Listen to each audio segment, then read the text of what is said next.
ভুল পাসওয়ার্ডের কারণে মোবাইলের লক খুলে না, আর 5 ওয়াক্ত নামাজ ছাড়া আল্লাহর জান্নাত খুলবে না। এটা শেয়ার করো না, এটা শেয়ার করলে তোমার আঙ্গুল পচে যাবে। জান্নাতে তো সবাই যেতে চায়, কিন্তু ভালো কাজ কয়জন করে? গান বাজনা পাইলেই ভিডিও শেয়ার করে। আজকে আমি জান্নাতে যাওয়ার দোয়া বলবো, দেখি কয়জন মুসলমান নিজ দায়িত্বে এই দোয়াটি শেয়ার করে। দোয়াটি হচ্ছে, আল্লাহুম্মা ইন্নী আসআলুকাল জান্নাতা ওয়া আউযু বিকা মিনান নার। আমার জীবনে একটা ইচ্ছা আছে, আমার মৃত্যুটা যদি আমার মায়ের কোলে হতো, তাহলে হয়তো ফেরেশতারা ভাবতো এরে নিয়ে যামু কই, এ তো মরছেই জান্নাতে। যে নিজে না খেয়ে থাকে আমারে বলে পেট ভরে কেন খাস না, সে আর কেউ না, শুধু আমার মা। কোটি টাকার প্রশ্ন, বলেন তো শান্তির ধর্ম কি?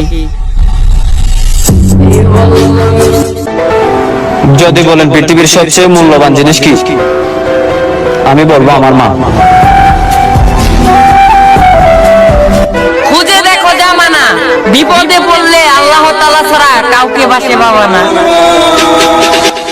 শুধু শুধু মাদ্রাসায় পড়ে সময় নষ্ট করলাম, ইংরেজিতে রাস্তাঘাটে শরম পেতে হয়। কি ভাবছেন এরকম? দূর চাই, কোরআনের শিক্ষার উপর কোনো শিক্ষাই নেই। एक स्टार देके सपोर्ट जरूर करना। মানুষ এত অহংকার কেমনে করে? ওরা কি দেখে না কত কোটিপতি মাটির নিচে চলে গেছে?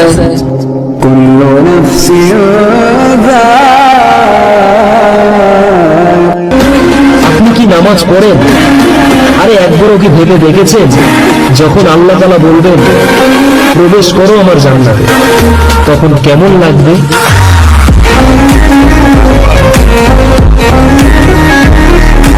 যে মেয়েটা তোমার বুকে ঘুমায় সেটা তোমার কন্যা সন্তান, যে মেয়েটা তোমার পাশে ঘুমায় সেটা তোমার বউ, যে মেয়েটা তোমার পাশের রুমে ঘুমায় সেটা তোমার আদরের বোন, যে মেয়েটা তোমার জন্য নিজের ঘুম নষ্ট করে সেটা তোমার আদরের মা। তাহলে রাস্তা দিয়ে হেঁটে যাওয়া একটা মেয়ে মাল কি করে হয়? একটা মেয়ে ফেসবুকে পোস্ট করছে যে মা বাবার দায়িত্ব যদি মেয়েদেরকে দেয়া হতো, তাহলে পৃথিবীর কোনো মা বাবা বৃদ্ধাশ্রমে থাকতো না। তা দেখে একটা ছেলে কমেন্ট করছে যে প্রত্যেকটা মেয়ে যদি তার শ্বশুর শাশুড়িকে নিজের মা বাবা ভাবতো, তাহলে পৃথিবীতে কোনো বৃদ্ধাশ্রমই থাকতো না।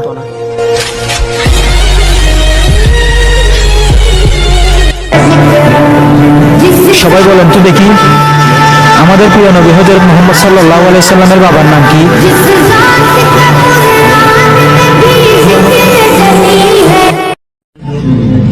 সারা বিশ্ব হেরে যায় গরমের কাছে, আর গরম হেরে যায় পর্দাশীল নারীর কাছে।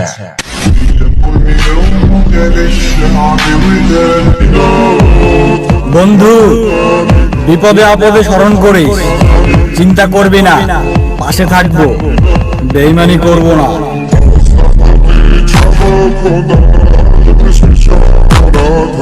আমার এই ভিডিওটা শুধু আমার একমাত্র মুসলমান ভাই বোনেরা বলবা, তোমার এক পাশে তোমার মা, আরেক পাশে তোমার কোরআন, আর তোমার পাশে 10 কোটি টাকা, তুমি কোনটা নিবা?